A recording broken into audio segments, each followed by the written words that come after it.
ओम शांति। 21 अगस्त 2024 के ईश्वरीय महावाक्य।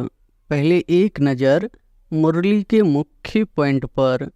बाबा ने कहा, सो अर्थात आत्मा को दर्शन हुआ 84 जन्मों के चक्र का, तो वह चक्र भी फिराना पड़े।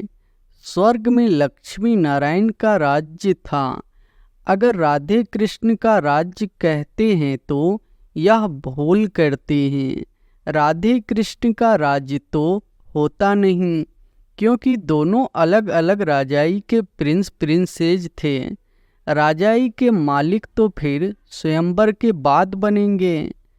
बाप कहते हैं, तुम लाइट हाउस भी हो, बोलता चलता लाइट हाउस हो। एक आँख में है शांति धाम, एक आँख में है सुख धाम। दोनों को याद करना पड़ता है। नई दुनिया को कहा जाता है अमर लोक। अमर अर्थात तुम सदैव जीते रहते हो, तुम कभी मरते नहीं हो। यहाँ तो बैठे बैठे अचानक मृत्यु हो जाती है। वह है भक्ति। उसमें कोई युक्ति भी नहीं मिलती कि तुम ऐसे सतो प्रधान बन सकते हो। और फिर बाबा ने कहा, सिर्फ नौधा भक्ति की दर्शन किया तो उसमें ही खुश हो जाते हैं। बाकी मुक्ति जीवन मुक्ति का तो बात ही नहीं है। वह है सब भक्ति मार्ग। अक्सर करके साक्षात्कार होता है ब्रह्मा का, फिर श्री कृष्ण का होगा। कहेंगे, इस ब्रह्मा के पास जाओ तो तुम कृष्णपुरी व बैकुंठ में जाएंगे। देवताओं को शंख आदि की दरकार है क्या? मुख से सुनाने को शंख ध्वनि कहा जाता है। कमल का राज भी बाप समझाते हैं। तुम ब्राह्मणों को इस समय कमल फूल समान बनना है। गदा है 5 विकारों रूपी माया को जीतने की। बाप उपाय बताते हैं, मामेकम याद करो तो तुम्हारे विकर्म विनाश होंगे। और फिर लास्ट में बाबा ने कहा, कहते हैं काम काज करते हुए मुझे याद करो, भल नौकरी आदि करो, भोजन बनाओ तो भी याद में रहकर, तो भोजन भी शुद्ध होगा। अभी तुम्हारा तो सच्चा तीर्थ है शांति धाम और सुख धाम। तुम हो रूहानी पंडे, सबको राय देते हो। बाप को याद करो तो शांति धाम चले जाएंगे। बाप कहते हैं, बच्चे सिविल आई बनो। जब तक क्रिमिनल आई जाती है तब तक तुम पतित हो। अपने को भाई भाई समझो तो वह क्रिमिनल दृष्टि उड़ जाएगी। गीता में भी भगवान वाच्य है ना, हे बच्चे, देह सहित देह के सब संबंधों को छोड़ो, अपने को आत्मा समझ मामेकम याद करो। और अब सुनते हैं महावाक्यों को विस्तार से। मुरली का सार है, मीठे बच्चे, तुम हो चैतन्य लाइट हाउस।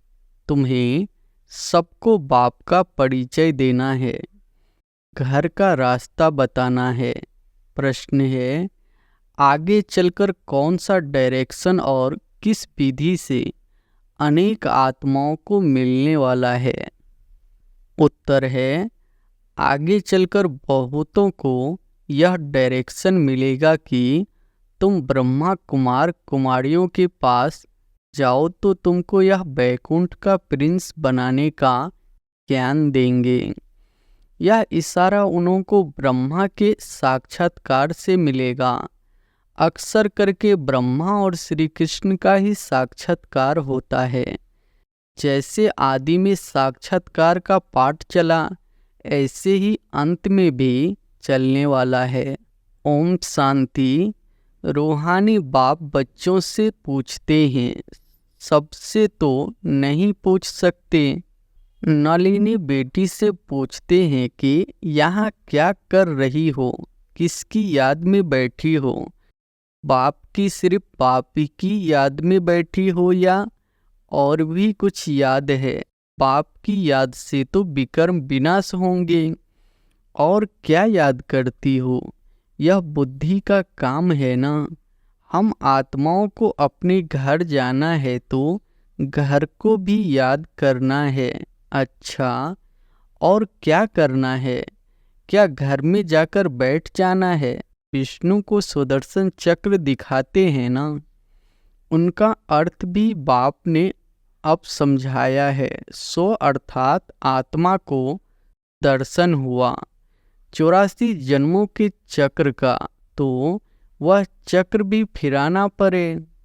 तुम जानते हो हम 84 के चक्र लगाकर घर जाएंगे, फिर वहाँ से आएंगे सतयुग में पाट बजाने, फिर 84 का चक्र लगाएंगे। विष्णु को कोई चक्र होता नहीं, वह तो है सतयुग का देवता। विष्णु पुरी कहो या लक्ष्मी नारायण की पुरी कहो, स्वर्ग कहो, स्वर्ग में लक्ष्मी नारायण का राज्य था। अगर राधे कृष्ण का राज कहते हैं तो यह भूल करते हैं। राधे कृष्ण का राज्य तो होता नहीं, क्योंकि दोनों अलग अलग राजाई के प्रिंस प्रिंसेज थे। राजाई के मालिक तो फिर स्वयंवर के बाद बनेंगे। तो यह जो विष्णु को चक्र दिया है, यह चक्र है तुम्हारा। तो यहाँ जब बैठते हो तो सिर्फ शांति में नहीं बैठना है, वर्षा भी याद करना है, इसलिए यह चक्र है। बाप कहते हैं तुम लाइट हाउस भी हो, बोलता चलता लाइट हाउस हो। एक आँख में है शांति धाम, एक आँख में है सुख धाम। दोनों को याद करना पड़ता है। याद से तो पाप कटने हैं, घर को याद करने से घर में चले जाएंगे, फिर चक्र को भी याद करना है। यह सारे चक्र की नॉलेज तुमको ही है। 84 का चक्र लगाया है, अब यह अंतिम जन्म है। मृत्यु लोक में नई दुनिया को कहा जाता है अमर लोक। अमर अर्थात तुम सदैव जीते रहते हो, तुम कभी मरते नहीं हो। यहाँ तो बैठे बैठे अचानक मृत्यु हो जाती है, बीमारियाँ होती है। वहाँ मरने का डर नहीं, क्योंकि अमर लोक है। तुम बूढ़े होते हो तो भी ज्ञान है। हम गर्भ महल में जाकर प्रवेश करेंगे, अभी जाते हैं गर्भ जेल में। वहाँ तो गर्भ महल होता है, वहाँ पाप तो करते नहीं जो सजा भोगनी पड़े। यहाँ तो पाप करते हैं, जिस कारण सजा भोग कर बाहर निकलते हैं, तो फिर पाप शुरू कर लेते हैं। यह है पाप आत्माओं की दुनिया। यहाँ तो दुख ही दुख होता है, वहाँ दुख का नाम नहीं। तो एक आँख में शांति धाम, दूसरी आँख में सुख धाम रखो। भल तुम जन्म जन्मांतर जप तप आदि करते आए हो, परंतु वह ज्ञान तो नहीं है ना, वह है भक्ति। उसमें कोई युक्ति भी नहीं मिलती कि तुम ऐसे सतो प्रधान बन सकते हो। कोई भी नहीं जानते, बस सुना है श्री कृष्ण भगवान वाच देश सहित। यह गीता के अक्षर है जो पढ़कर सुनाते हैं। ऐसे नहीं कहते कि तुम ऐसे बनो, सिर्फ पढ़ते हैं। भगवान ऐसे कहकर गया था जब आया था पतितों को पावन बनाने। सिर्फ गीता में परमपिता परमात्मा के बदले श्री कृष्ण का नाम डाल दिया है। अब श्री कृष्ण तो रथ ही है ना, उनको रथ चाहिए क्या? वह तो खुद देहधारी है। श्री कृष्ण का नाम किसने रखा? जैसे छठी होती है तो नाम सबके पड़ते हैं, बाप को तो सिर्फ शिव ही कहा जाता है। तुम आत्माएं जन्म मरण में आती हो तो शरीर का नाम बदलता है। शिव बाबा तो जन्म मरण में आता नहीं, वह सदैव शिव ही है। बूढ़ी बिंदी जब लिखते हैं तो कहते हैं शिव। बिंदी आत्मा तो है, बिल्कुल सूक्ष्म आत्मा का। अगर साक्षात्कार होता तो भी किसको समझ में नहीं आता। देवी को देख खुश हो जाएंगे। अच्छा, फिर क्या? प्राप्ति तो कुछ नहीं, अर्थ नहीं। सिर्फ नौदा भक्ति की दर्शन किया तो उसमें ही खुश हो जाते हैं। बाकी मुक्ति, जीवन मुक्ति की तो बात ही नहीं। वह है सब भक्ति मार्ग। यहाँ यह है ज्ञान मार्ग। यहाँ अक्सर करके साक्षात्कार होता है। ब्रह्मा का, फिर श्री कृष्ण का होगा। कहेंगे इस ब्रह्मा के पास जाओ तो तुम कृष्णपुरी व बैकुंठ में जाएंगे। लक्ष्मी नारायण का भी साक्षात्कार हो सकता है। ऐसे नहीं साक्षात्कार हुआ मानस सद्गति हो गई। यह सिर्फ इशारा मिलता है, यहाँ जाओ, आगे चल बहुतों को साक्षात्कार होगा, डायरेक्शन मिलेगा। तुम्हारा त्रिमूर्ति भी अखबार में पढ़ता है, ब्रह्मा कुमारियों का नाम भी पढ़ता है, तो ब्रह्मा का ही साक्षात्कार होगा कि इनके पास जाने से तुमको यह बैकुंठ का प्रिंस बनने का ज्ञान मिलेगा। जैसे अर्जुन को विष्णु का और विनाश का साक्षात्कार हुआ।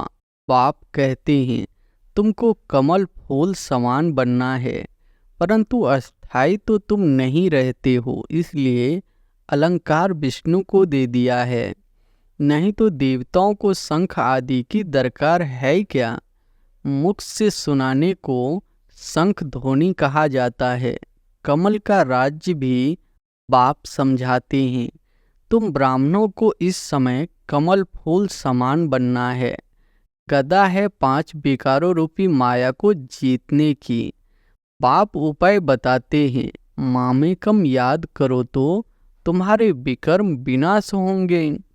श्रीमत पर चलकर पतित पावन बाप को याद करो। दूसरा तो कोई पतित पावन है नहीं सिवाय एक बाप के। बाप कहते हैं मुझे बुलाते ही इसलिए है कि हम सबको इस शरीर छुड़ाकर पावन दुनिया में ले चलो।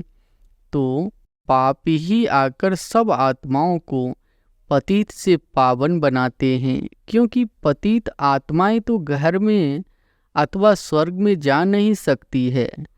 पाप कहते हैं पवित्र बनना है तो मुझे याद करो, याद से ही तुम्हारे पाप कटते जाएंगे, यह मैं गारंटी करता हूँ। बुलाते हैं हे पतित पावन आओ, हमको पावन बनाकर नई दुनिया में ले चलो। तो कैसे जाएंगे? कितनी सीधी बात बताते हैं। बाप की सहज नॉलेज और सहज बात है। कहते हैं कामकाज करते हुए मुझे याद करो, भल नौकरी आदि करो, भोजन बनाओ तो भी याद में रहकर, तो भोजन भी शुद्ध होगा। इसलिए गाया जाता है ब्रह्मा भोजन के लिए देवताओं को भी तिल होती है, या बच्चियां भी भोग लेकर जाती है तो वहाँ महफिल होती है। ब्राह्मणों और देवताओं का मेला लगता है, भोजन स्वीकार करने आते हैं। ब्राह्मण लोग जब भोजन पान करते हैं तो भी मंत्र जपते हैं। ब्रह्मा भोजन की बहुत महिमा है। सन्यासी तो ब्रह्म को ही याद करते हैं, वह है हद के सन्यासी। कहते हैं हमने घरबार मिल्कियत आदि सब छोड़ा है, फिर अभी अंदर घुस पड़ते हैं। तुम्हारा है बेहद का सन्यास। तुम इस पुरानी दुनिया को ही भूल जाते हो। तुमको फिर जाना है नई दुनिया में। घर गृहस्थ में रहते बुद्धि में यह है कि अब हमको जाना है सुख धाम वाया शांति धाम। शांति धाम को भी याद करना पड़े। बाप को शांति धाम और सुख धाम को याद करते हैं। यह हमारा बहुत जन्मों के अंत का जन्म है। 84 जन्म पूरे हुए। सूर्यवंशी से चंद्रवंशी, फिर वैश्य शूद्रवंशी बने। वे लोग फिर कहते आत्मा सो परमात्मा। आत्मा को कोई लेप छेप नहीं लगता, क्योंकि आत्मा ही परमात्मा है। पाप कहते हैं, यह भी उन्हों का उल्टा अर्थ है। बाप बैठ हम सो का अर्थ समझाते हैं। हम आत्मा परमपिता परमात्मा की संतान हूँ। पहले पहले हम स्वर्गवासी देवता थे, फिर चंद्रवंशी क्षत्रिय बने। 2500 वर्ष पूरा हुआ, फिर वैश्य शूद्रवंशी विकारी बने। अब हम ब्राह्मण चोटी बनते हैं, यहाँ बैठे हैं, जैसे कि 84 की बाजोली खेलते हैं। यह बाजोली का भी ज्ञान है। आगे तीर्थों पर जाते थे तो भी ऐसे बाजोली करते, निशान डालते जाते थे। अभी तुम्हारा तो सच्चा तीर्थ है, शांति धाम और सुख धाम। तुम हो रूहानी पंडे, सबको राय देते हो। बाप को याद करो तो शांति धाम चले जाएंगे। साधु संत आदि सब शांति धाम में जाने के लिए ही मेहनत करते हैं, परंतु जा कोई भी नहीं सकते। जाएंगे फिर सारा हॉल लौट इकट्ठा। बाप ने समझाया है, सतयुग में तो बहुत थोड़े होते हैं, फिर वृद्धि होती जाती है। तो तुम हो स्वदर्शन चक्रधारी देवताएं नहीं है, परंतु इस समय तुम्हारी माया के साथ युद्ध चल रही है। उस लड़ाई में भी जिसको जोरदार समझते हैं तो फिर उनके पास जाकर शरण लेते हैं। अभी तुम किसकी शरण लेते हो? स्त्री पुरुष दोनों कहते हैं, हम शरण पड़ते हैं तेरी मेरा तो एक शिव बाबा, दूसरा न कोई। सब आत्माओं का बाप तो एक है ना। उस एक के तुम बच्चे हो। साधु संत तो एक नहीं है, अनेक भगवान हो जाते हैं। जो घर से रूठे वह भगवान, फिर बड़े बड़े साहूकार करोड़पति जाकर उन्हों के शिष्य बनते हैं और महफिल मनाते हैं। गंदे खान पान की तमोप्रधान मनुष्य है ना। हिंदुओं को फिर अपने धर्म का ही पता नहीं है। बाप समझाते हैं, तुम तो वास्तव में आदि सनातन देवी देवता धर्म के हो, परंतु पतित बन गए हो, इसलिए अपने को देवता कहला नहीं सकते। वह धर्म ही प्रलोप हो गया है। मनुष्य कितनी बिकारी क्रिमिनल आई वाले हैं। एक मिनिस्टर बाबा के पास आया था, बोला हमारी तो क्रिमिनल आई जाती है।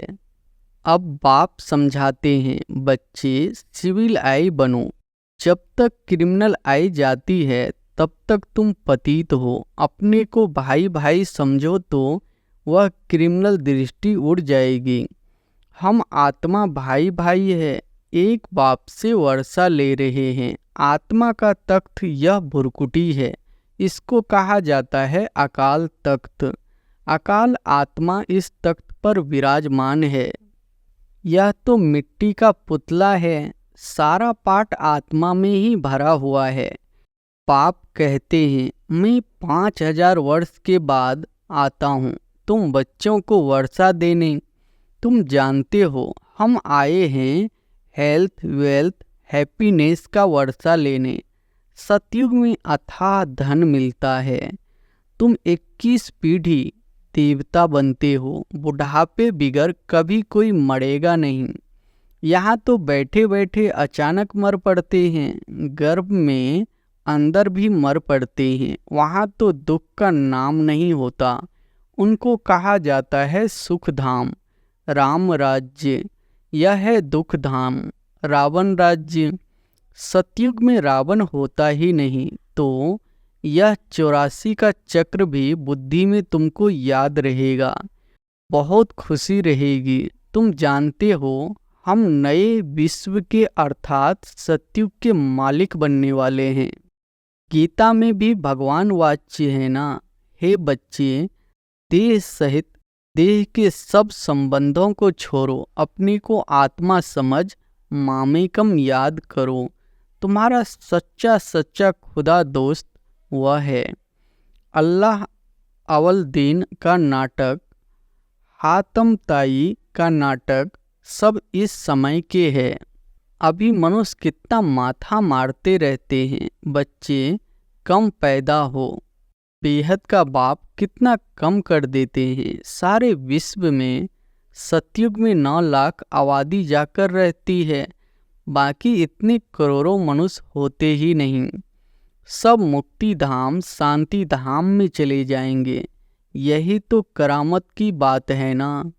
एक देवी देवता धर्म का फाउंडेशन लगाकर बाकी सब विनाश कर देते हैं। यह 84 का चक्र अच्छी रीति बुद्धि में बिठाना है। यह है सुदर्शन चक्र। बाकी चक्र से कोई का गला आदि नहीं काटना है। शास्त्रों में फिर श्री कृष्ण के लिए हिंसक बातें लगा दी है। सबको सुदर्शन चक्र से मारा, यह भी गलानी हुई ना। कितना हिंसक बना दिया है। तुम डबल अहिंसक बनते हो। काम कटारी चलाना यह भी हिंसा है। देवताओं को तो पवित्र कहा जाता है योग बल से, जबकि विश्व के मालिक बन सकते हो तो योग बल से बच्चे क्यों नहीं पैदा हो सकते हैं। साक्षात्कार होगा, अब बच्चा होना है। बाबा तो समझते हैं अभी यह पुराना शरीर छोड़ेंगे और गोल्डन स्पून इन मौत। तुम भी समझते हो हम अमर लोक में जन्म लेंगे तो गोल्डन स्पून इन मौत होगा। गरीब प्रजा भी चाहिए ना। दुख की कोई भी बात होती नहीं है। प्रजा के पास थोड़े ही इतना धन माल आदि होता है, बाकी हाँ सुख होगा, आयु बड़ी होगी, राजा रानी साहूकार प्रजा सब चाहिए ना।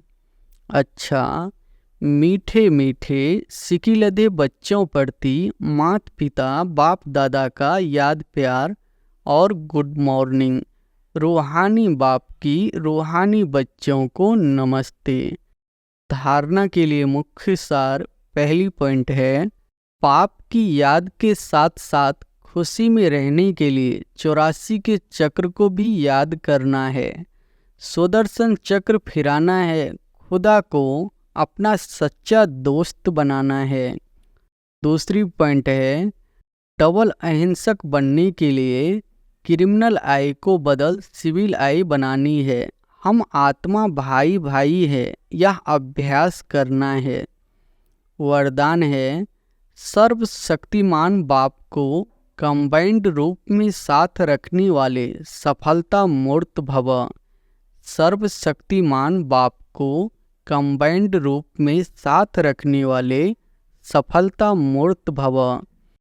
जिन बच्चों के साथ सर्वशक्तिमान बाप कंबाइंड है, उनका सर्व शक्तियों पर अधिकार है, और जहाँ सर्व शक्तियाँ हैं वहाँ सफलता न हो यह असंभव है। यदि सदा बाप से कंबाइंड रहने में कमी है तो सफलता भी कम होती है।